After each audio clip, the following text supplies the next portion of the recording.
going on YouTube? Haven't done a vlog in a long time, and I'm taking this on the freeway to work.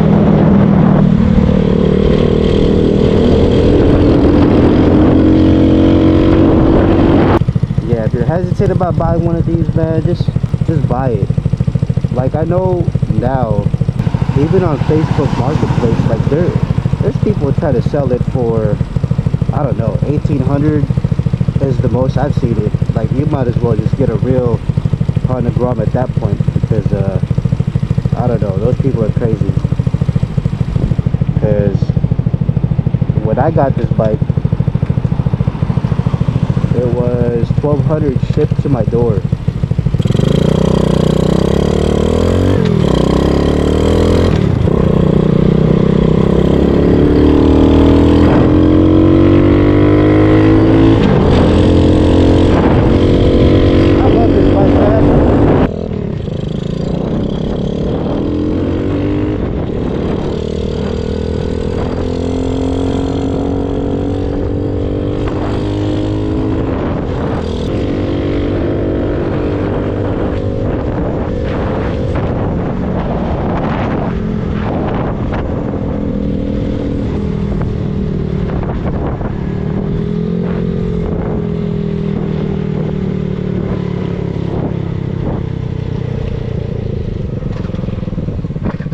Alright, let's talk about the updates.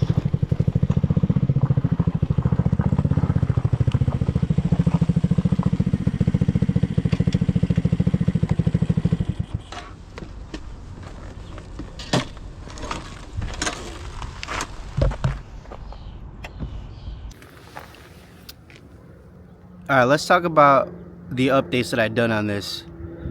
Like I said before, if you guys watched the other video, like the one before this, the 2,000 mile update, I haven't done anything to it like new, but for the new viewers out there, I could go over them.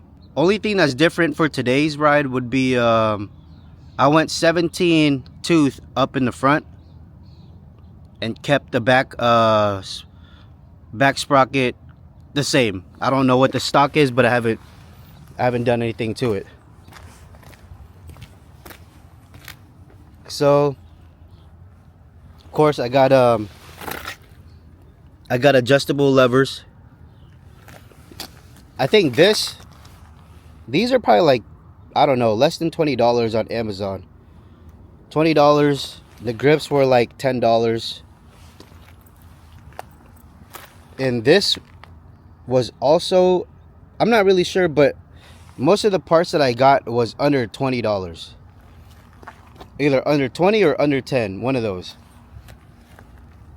I'd say the most expensive part would be the exhaust. So it came with the header, the mid pipe, and then the exhaust. And then all that was like, let's just say $100. But that's probably the most expensive part on here that I added on. And then next would be this Nibby 22mm carb that I have.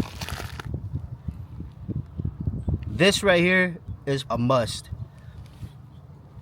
I know a lot of the people on YouTube, they have, what's it called, the VM22 or VM26, my bad, a VM26, like a Mikuni knockoff. Yeah, it's a bigger like hole, but it doesn't mean like you'll have power. So, and I noticed it when I helped out one of my subscribers, and he bought a Nibby carb.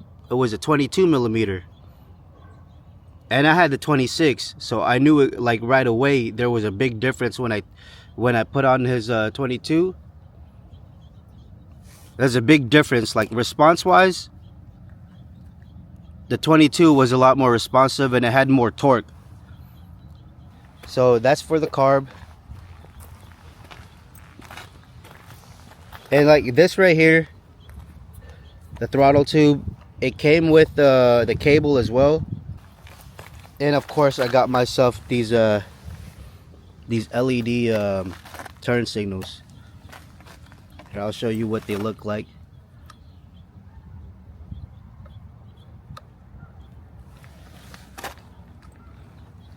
So this is the hazards on right now.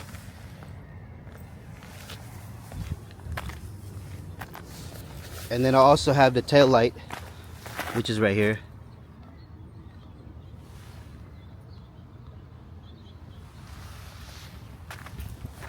But this is what it looks like without it flashing. It's actually red.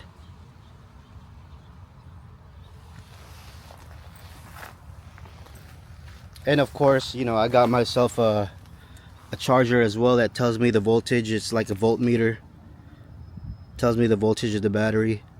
But currently I have 2,532.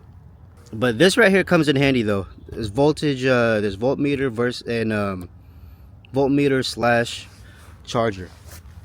That comes in handy. I changed out the gear shifter. So if you have the stock one still, you probably like have experienced like false neutral, trying to go into like second gear, or if you're downshifting to, I don't know, third to second or second to first, and you'll get a false neutral. And what'll happen is like no numbers will show up here. Like even though you downshifted and you know you downshifted, but there's no numbers that show right here. Most likely you think you're going, I mean you are going, but then it'll just out of nowhere pop into neutral. Even though it won't tell you neutral, but it'll feel like it'll just go into neutral. So switching this out, the gear shifter, that changed out, like it completely got rid of the false neutral for me. I didn't like, and it feels more rigid. Like it feels more like notchy when you shift gears. I like that feeling, just cause like I want to know I'm in a gear instead of just like guessing, oh maybe am I in a gear or not. Like I don't want to do all that.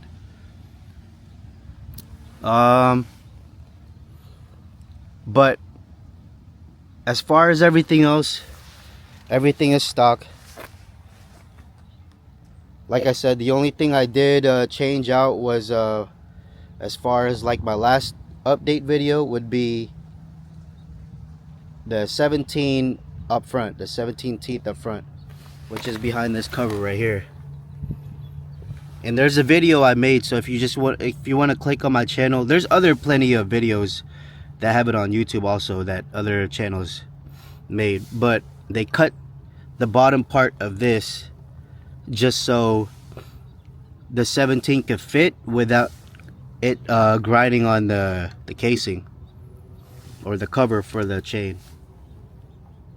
But yeah, I have a video on that, and there's plenty of videos on YouTube. Other than that, I have no complaints on this bike. It hasn't failed me yet. It's still going strong. And then also the engine bolts right here, the one that holds up the motor, that one hasn't broken off either. And this is the upgraded higher quality bolt.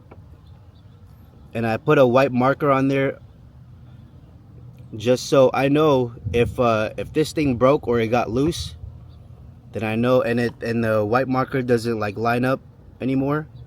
That's how I know it's broken or it got loose. And then there's the other one over here. Can't really see it, but it's right there. That one's still the same. But yeah, man, like this bike hasn't done me wrong. I think the next thing that I would have to do is change out the chain, because it's starting to get loose. For sure, it's starting to get loose. But that's probably what I'll do next. I already have a chain at the house that I could just replace it with. But other than that, thank you for watching, and then stay tuned for the 3,000 mile update.